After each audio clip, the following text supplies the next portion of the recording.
Why is the MPC who proposed the improvement to the system, not the Hong Kong government? Well, it's because one is this is well within the jurisdiction of the central authorities under the Constitution and under the Basic Law. It is entirely the prerogative and the power of the central authorities to introduce changes to Hong Kong's political system. And any electoral system is part and parcel of that political system.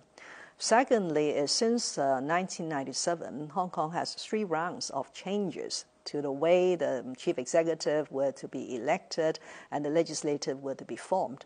And during those rounds, there was a sort of procedure that if the Hong Kong SAR were to initiate, then it has to go through certain steps.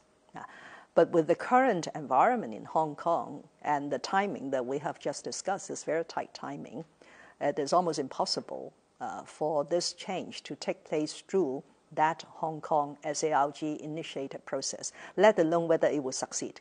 It's exactly like the national security law. We are obliged under Basic Law Article 23 to enact local legislation to safeguard national security. We never managed to do that.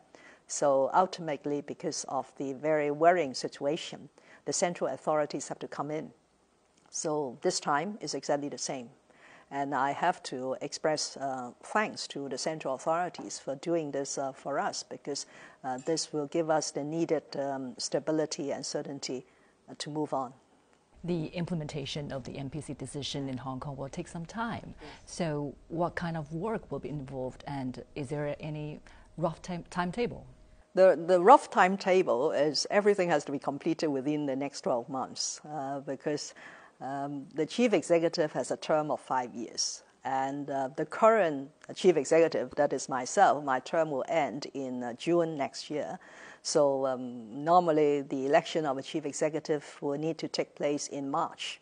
So we are now in March, so it's exactly 12 months. We need to, of course, we need to have the MPC decision. We need to have the MPC-SC amendments to Annex 1, Annex 2. Then we need to enact local legislation.